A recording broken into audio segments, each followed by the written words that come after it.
the time that you have become the MB in this short period, what would you consider to be the milestones and the issues that are concern to you as an MB who's taken this position? Perhaps you can tell us more about the priorities that you've been doing and the milestones you have. Yeah, I think that's an excellent question, Datuk. In Johor, we've set a very big vision. That is to make Johor a developed state by the year 2030. Our slogan is Maju Johor. And I know it's a big goal, and it requires breaking down silos, whereby agencies and also government departments, both at the federal and also at the state level, need to work together as a team. We cannot say, oh, this in regards to immigration issues at the CIQ is only the immigration's problem. The state needs to help too. APAT needs to help too. And also the DO and also the Datuk Bandar. We all have to come together to resolve issues.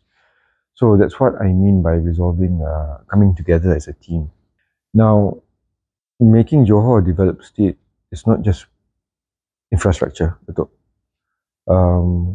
Johor, whether I like it or not, is not compared to KL, Melaka or Negeri Sembilan. And I don't say this out of arrogance. I say it because this is the reality on the ground. We are compared to a developed nation, which is just 700 meters away from Tambak Johor. And that is why I feel the need and urgency to reach that goal by the year 2030. And I think we can if we all come together as a united team. So I think that's probably the main challenge at the moment, because we're so used to working in silos. Breaking that silos now, but we're slowly getting there. In order to be a developed state again, as I said, it's not just about infrastructure. We have to look at basic needs, roads, utilities, the internet. These are basic issues that needs to be resolved. So we're slowly getting there, and we're working closely with Kementerian at the federal level to solve these issues. So we're happy that Yang Berhormat Tengku Zafrul announced in his budget that the expressway Yongping to Hulai will be widened. Senai Desaru Expressway will be widened. Is allocated about 80 million for our BRT. So those are positive projects that has been announced by the federal government. But unfortunately, a few days after that, Parliament was dissolved.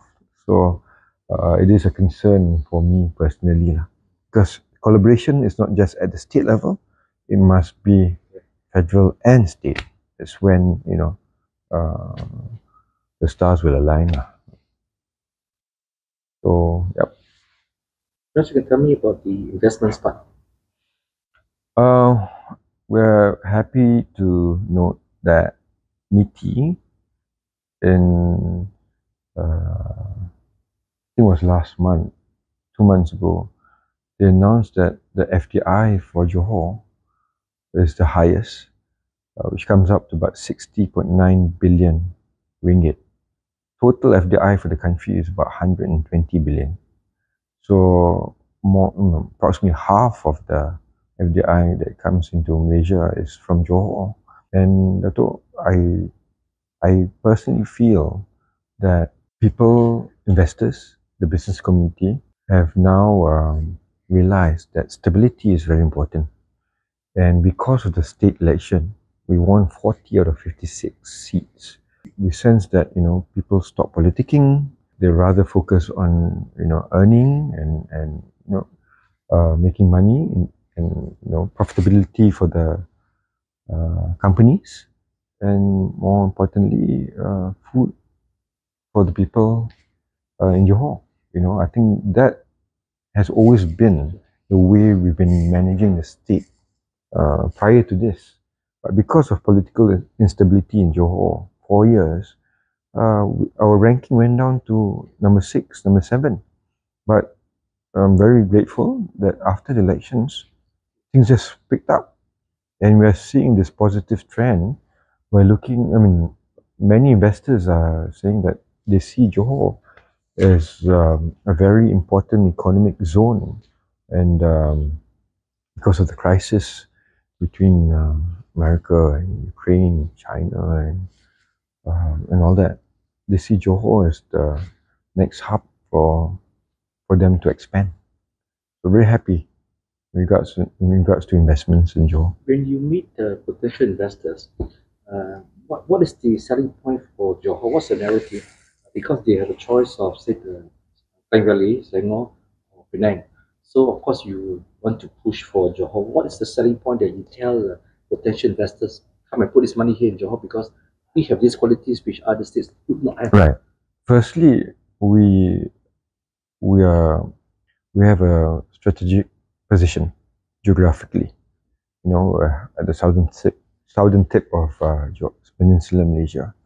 We're next to Singapore. We've got ports, international ports in Johor, 4 ports in total.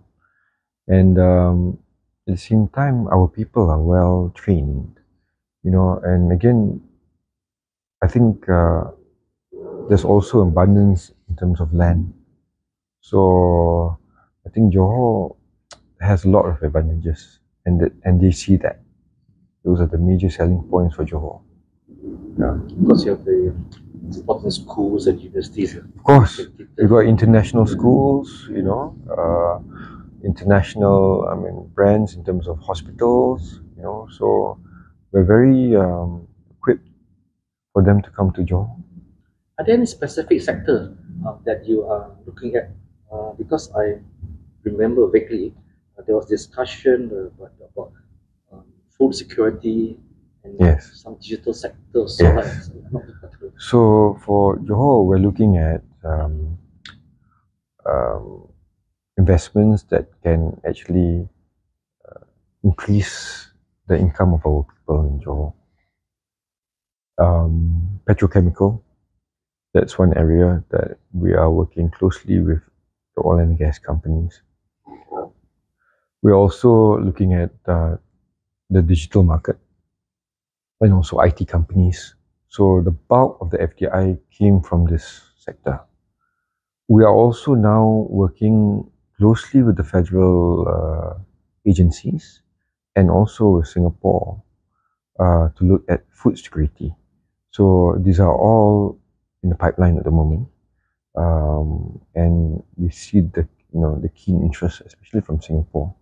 I think we don't see them as a rival. We see them as a strategic partner for a win-win situation. With all the sectors, for example, I think most states experience this shortage of manpower. And of course, Johor has got this unusual situation where Johorians will go to Singapore to work because of the currency. Yes. So do investors ask you, if I'm putting money in Johor, can you ensure that I have enough manpower? Yes, they do. Engineers and so forth. Yes. So what's happened is when we took office, YB Lee Ting Han, who is in charge of investments, and myself, we engage all the stakeholders, especially business owners and also factory owners, to see the needs. And as you mentioned correctly, Datuk, they are worried about brain drain and technical skills and all that. So we've come up with a committee to resolve these issues. So we're working closely with agencies that does all this training, polytechnics and all that, but also the universities. So we do the matching. So for example, factory A needs 500 technicians. So we work with UTHM, with UTM and all that to address the needs of these factories and investments. I have this follow-up question. As we all know that Johor is in a strategic situation where two countries next to you have Singapore and you have Indonesia Mhm. nearby.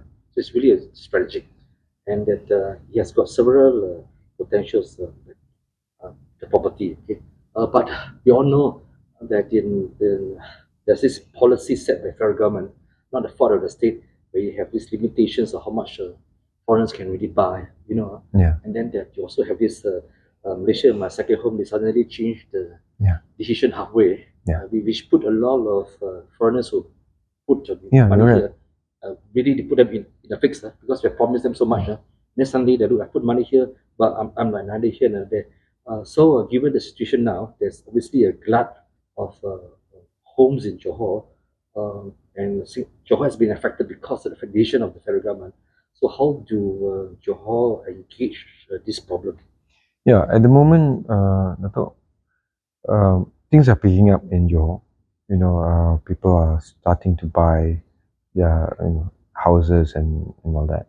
But it has not been resolved, this issue. And it requires, as you said, the help of the federal government. The policies need to be more friendlier towards Johor. And that is why I said earlier that we need both uh, the federal government and also the state government to be stable, And for Johor, I think we need that alignment. It's not just about stability, but for Johor, we need a government that's aligned to us, so that we can negotiate for the best interest of the Johorians. I think that's what Johorians want too. They see the importance of that, or else we'll suffer for the next 4 years. I'll give you an example. Not just housing, Dato', HSR, the high-speed rail, that was already in the pipeline and it was cancelled. And that has an effect on the economy of the state. MM2H, that policy was changed when there was a change in the government. What else? There was this North-South highway that was already announced in 2018 that was going to be done, but when they changed government, it stopped. I don't know whether you drove or you took the flight. Yeah. So you can see from KL to Melaka, everything is 3 lanes each. And then as you come into Johor, tiba-tiba it's 2 lanes. And you got traffic jams from Sedenak coming to JB every day, Dato'. So those things should have been resolved in 2018. But because there was a change in government, those policies changed. And we can't afford that anymore. Just political interest comes above the state and the country's interest. Exactly. So that's why, I want to take this opportunity to appeal to Johorians to not make the same mistake. You can't make the same mistake twice. We suffered for 4 years with, what's the word? Rugi. We've lost 4 years. You can't afford to lose another 4 years. Dato', you mentioned about teamwork. So how when you move your team with the EXCOs, how was their performance so far? And do you foresee any changes after the elections or anything like that? Well, believe it or not, although I'm young, but 70% of the EXCO members are younger than me. So I expect them to work as hard or harder than me. So if I'm up by 5 a.m., I expect them to be up by then too. And so far, I'm very, very happy because they're committed. I'm very happy with their commitment in terms of getting things done. For example, YB Lee has done a fantastic job in terms of investments.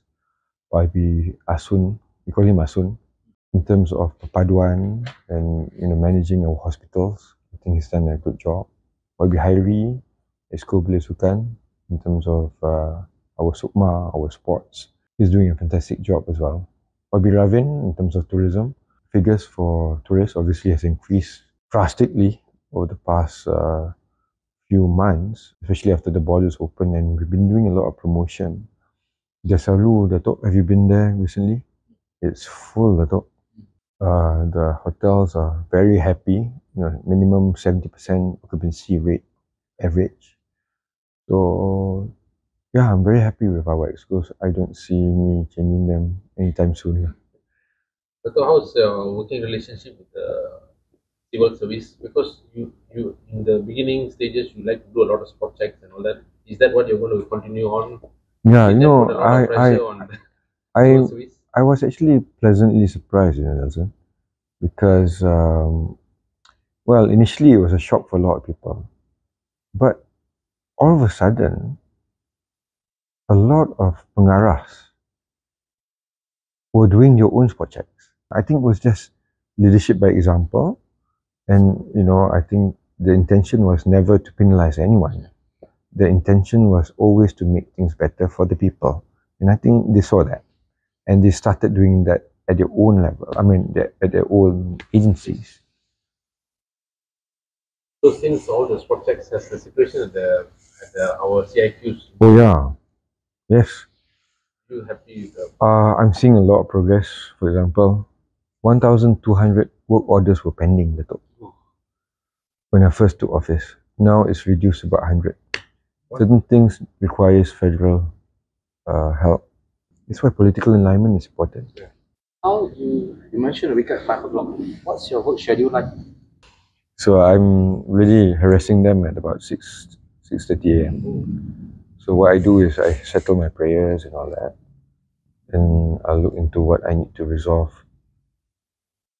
in that day, what's pending, what needs to be given attention to. And then basically, then I enjoy going down to the ground. I enjoy meeting people, hearing what the issues are and how I can help resolve.